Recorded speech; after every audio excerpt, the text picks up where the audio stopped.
ሰላም ጤና ይስጥልኝ የተወደዳችሁ የሶሎዳ ሚዲያ አድማጭ ተመልካቾቻችን እንዴት ቆያችሁ?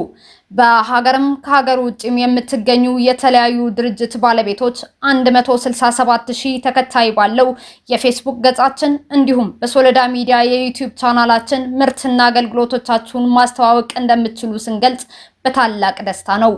ምርትና አገልግሎቶቻችሁን ማስተዋወቅ የምትፈልጉ ድርጅቶች በ0910 70 57 77 የዋትስአፕ ቁጥራችን እኛን ማግኘት ትችላላችሁ እያልኩኝ ለዕለቱ ወደ እናንተ ለማቅረብ ወዳዘጋጀናቸው መረጃዎች እሻገራለሁኝ። መልካም ቆይታ። በትግራይ ክልል በተደረገው ሰልፍ አልሳተፍም ያለ ተማሪ 500 ብር እንደሚቀጣ ህወሓት ማዘዙ ተሰማ። በትግራይ ክልል በዛሬው ዕለት በመምህራንና በተማሪዎች በተደረገው ሰልፍ አልሳተፍም ብሎ ከሰልፉ የሚቀር ተማሪ ካለ 500 ብር ቅጣት ይከፍላል የሚል ትዕዛዝ ከህወሓት ጽንፈኛው ቡድን መተላለፉ ተሰምቷል። በዛሬው ዕለት ህወሓት በጠራው ሰልፍ ላይ ተማሪዎች በግዳጅ ሰልፍ እንዲወጡ መደረጉንና አልሰለፍም የሚል ተማሪ ቅጣት እንደሚጣልበት በትምህርት ቤት በኩል ለተማሪዎቹ አስገዳጅ ትዕዛዝ እንደተሰጣቸው ነው የተሰማው። ከዚህ በተጨማሪም ተማሪዎቹ ህወሓት እያደረገው ላለው ለጦርነት የሚውል ገቢ የማሰባሰብ ሂደት የሚሆን እያንዳንዱ ተማሪ ከ100 ብር እስከ 500 ብር እንዲያዋጣ ትዕዛዝ እንደተሰጠ ነው መረጃዎች እየጠቆሙ የሚገኙት። የህወሓት ጽንፈኛው ቡድን መንግስት ሰራተኞችና ተማሪዎች የፖለቲካ መሳሪያ እያደረጋቸው እንደሚገኝም ተጠቁመዋል። በጃፓን መከላከያ ሚኒስቴር የኤዥያና የአፍሪካ ክልላዊ ዲፓርትመንት ጥናት ክፍል የሰላምና ደህንነት ዘርፍ ከፍተኛ ተመራማሪ የሆኑት ሚስተር ጂንጉ ሻኪራ የመከላከያ ዋር ኮሌጅን ጎበኙ። በጉብኝታቸውም ኮሌጁ የተቋሙን አቅም ለማሳደግ ተስፋ ሰጪ ሂደቶች እንዳሉት ለመረዳት ችያለው ብለዋል። ኢትዮጵያ በአፍሪካ ቀንድ በሰላም ማስከበር እና በጸጥታ እንዲሁም ደህንነት ለጎረቤት ሀገራት ያበረከተችውና እያበረከተች ያለው አስተዋጽኦ ከፍተኛ እንደሆነም ጠቅሰዋል። በቀጠናው የሚታየውን ተለዋዋጭ ጂኦፖለቲካ ለማረጋጋት የተሳተፈችባቸው በርካታ የሰላም ማስከበር ግዳጆችን በላቀ ውጤት ማስመዝገብ መቻሏም አመላክተዋል። በዕለቱ አጠቃላይ የኮሌጁን ተቋማዊ ገጽታ ለጉብኚዎች ያብራሩት የመከላከያ ዋር ኮሌጅ አዛዥ ብርጋዴር ጀነራል ጥላሁን ደምሴ ናቸው። አዛዡ እንዳሉት ኢትዮጵያ በአፍሪካና በቀጠናው ሀገራት ያላትን ስትራቴጂካዊ ጠቀሜታና መረዳት እንዲሁም ብሔራዊ ጥቅምን ማስጠበቅ የሚችሉ ከፍተኛ አመራሮች፣ የጸጥታና ደህንነት ኃይሎች የአመራር ብቃታቸውን ለማሳደግ በከፍተኛ ትጋት ኮሌጁ እየሰራ እንደሆነ ገልጸዋል። ኮሌጁ የመከላከያ ሰራዊት አመራሮች፣ የፌዴራልና የክልሎች ጸጥታና ደህንነት አመራሮች በመደበኛ የትምህርት መርሃ ግብር እንዲሁም በአጭር ኮርስና ተንቀሳቃሽ ኮርስ በማሰልጠንና በማስተማር ላይ እንደሚገኝም አብራርተዋል። የህዝብ ተወካዮች ምክር ቤት የጤና አገልግሎቱን ለማዘመን ከኮሪያ ኤክስፖርት ኢምፖርት ባንክ ጋር የተደረገውን የብድር ስምምነት አጸደቀ።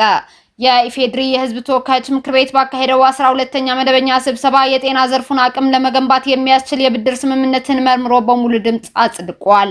የፕላን በጀትና ፋይናንስ ጉዳዮች ቋሚ ኮሚቴ ሰብሳቢ አቶ ደሳለኝ ወዳጄ እንዳብራሩት ይህ ስምምነት የሕክምና ተቋማትን በዘመናዊ መሳሪያዎችና ግብዓቶች በማደራጀት በዘርፉ የሚታየውን የአቅርቦት ችግር በዘላቂነት ለመፍታት ያለመ ነው ብለዋል። ይህ ብድር 0.05 በመቶ ዝቅተኛ ወለድ የሚታሰብበት የ15 ዓመት የችሮታ ጊዜ ያለውና በ40 ዓመታት ውስጥ የሚከፈል በመሆኑ ከኢትዮጵያ የብድር ስትራቴጂ ጋር የሚጣጣም መሆኑም ተገልጿል። የምክር ቤት አባላት በበኩላቸው የሕክምና መሳሪያዎቹ ከመገዛታቸው በፊት ጥንቃቄ የተሞላበት ጥናት እንዲደረግ፣ የጥገና አገልግሎትና ለምርመራ የሚያስፈልጉ ግብዓቶች አብረው እንዲሟሉም አሳስበዋል። ምክር ቤቱ የቀረበለትን የውሳኔ ሐሳብ መሰረት በማድረግ ረቂቅ አዋጁን በአዋጅ ቁጥር 1406/2018 ማጽደቁን ከህዝብ ተወካዮች ምክር ቤት የተገኘው መረጃ ያመለክታል። የናይጄሪያ መንግስት ሽብርተኝነትን ለመደምሰስ የድሮንና የሰራዊት ድጋፍ አገኘ። ናይጄሪያ በሀገሪቱ እየተባባሰ የመጣውን የጸጥታ ችግር ለመቅረፍ ከዓለም አቀፍ ኃይሎች ጋር አዲስ ወታደራዊ ስምምነት ተፈራርማለች።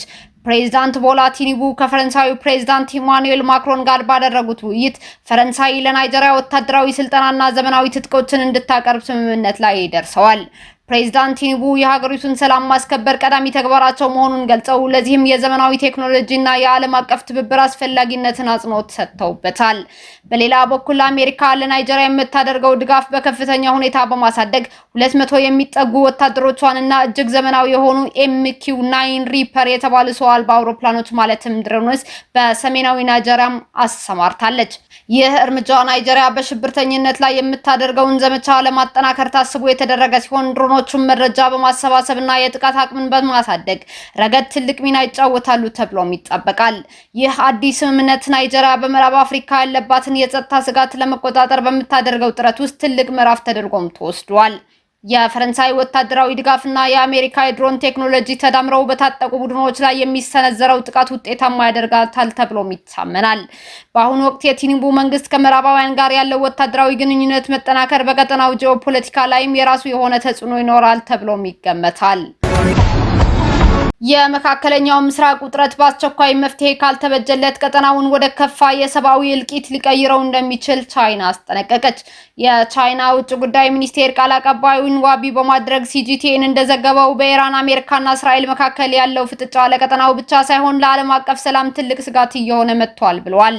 ቻይና ባወጣችው መግለጫ ላይ ያሰፈረቻቸው ዋና ዋና ነጥቦች ጦርነቱ አሁን ባለው ሁኔታ የሚቀጥል ከሆነ መላውን የመካከለኛው ምስራቅ ቀጠና በማዳረስ ወደማይቀለበስ እልቂት ሊያመራ እንደሚችል፣ በማንኛውም የጦርነት መስክ ኃይልን እንደ ብቸኛ መፍትሄ መውሰድ የጥፋት አዙሪትን ከማራዘም ባለፈ ዘላቂ መፍትሄ እንደማያመጣ ቤጂንግ ያሳሰበች ሲሆን፣ እንዲሁም ቻይና ግጭቱን ለማርገብና ሀገራቱን ወደ ድርድር ጠረጴዛ ለማምጣት የአደራዳሪነት ሚና ለመውሰድ ዝግጁ መሆኗን ገልጻለች። ቻይና እስካሁን ያልተሞከሩ አዳዲስ ዲፕሎማሲያዊ መንገዶችን በመጠቀም ሶስቱን ወገኖች በአንድ ጠረጴዛ ለማስቀመጥ ማቅዳለች ተብሏል።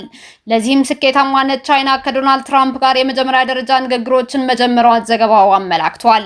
ይህ የቻይና እንቅስቃሴ በቀጠናው ላይ ያላትን ተሰሚነት ለመጠቀምና የምዕራባውያኑን ተጽዕኖ ለመገጣጠም የምታደርገው ጥረት አካል ተደርጎም ተወስዷል። በተያያዘ ዜና የአሜሪካው ፕሬዝዳንት ዶናልድ ትራምፕ ድርድሩ ከተሳካ የሆርሙዝ ሰርጥ በቅርቡ ክፍት እንደሚሆን ገልጸዋል። ትራምፕ አክለውም አሜሪካና ኢራን ሰርጡን በጋራ ይቆጣጠሩታል። ምናልባትም እኔና አያቶላህ ማን እንደሆነ ባላውቅም በጋራ እንቆጣጠረዋለን በማለት በግርምት የታጀበ አስተያየታቸው ሰጥተዋል። ይህ የፕሬዝዳንቱ ንግግር የመጣው በአስፈላጊው የነዳጅ መስመር ላይ በተፈጠረው መስተጓጎል ምክንያት በአሜሪካና በኢራን መካከል ያለው ውጥረት በበረታበትና ንግግሮች በቀጠሉበት ወቅት ነው።